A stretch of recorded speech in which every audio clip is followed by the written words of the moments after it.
What is all the USB stuff about and how did we get there? At the beginning of the home computer and personal computer revolution, it was still very simple.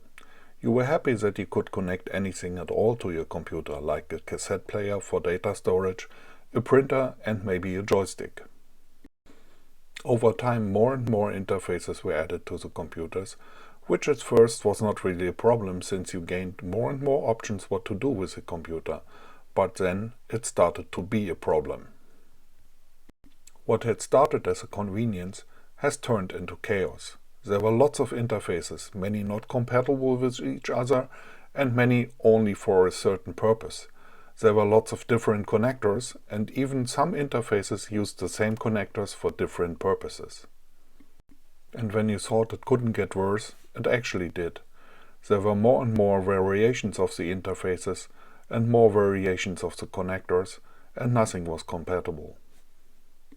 And to cause even more chaos, there was abuse of the interfaces, like a serial port for the mouse, the parallel port for all kinds of devices like CD-ROM drives, scanners and all kinds of storage devices, or there were devices connected between the keyboard and the computer on the PS2 interface like barcode scanners, and the same interface could come with various connectors with varying pinouts. The logical solution to the problem was to define one interface that could cover most of the functions that all the other interfaces were providing and have a single type of connector. That is what the USB is.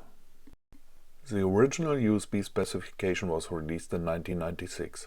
It defined one connection for all devices and had a strict specification for the plugs.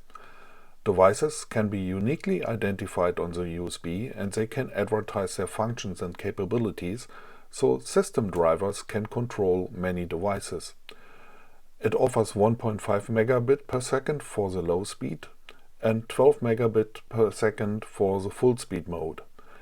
The USB 1.1 specification, which was released 2 years later, corrected mostly mistakes of the original specification. So finally we had a single interface capable of serving most types of devices with a standard set of cabling. But soon, smaller connectors appeared on the market, especially for mobile applications where the standard USB connectors were too large. USB 2.0 added the 480 megabits per second high-speed transfer rate in the year 2000. It uses the same cables and connectors as the USB 1 standard. In 2001, USB on the go was added, which allows a device to switch between the roles of being a host or a device, which allows a smartphone to be docked with a computer or act as a USB master. The mini USB plug was standardized with the on-the-go standard. In 2007, the micro USB plug was also added to the standard. So now we had a set of A and B connectors which came in 3 different sizes. But wait a moment, what's that thing on the right there? USB 3.0 was released in 2008. It specifies a super speed transfer rate of 5 gigabits per second, and later versions allowed even more.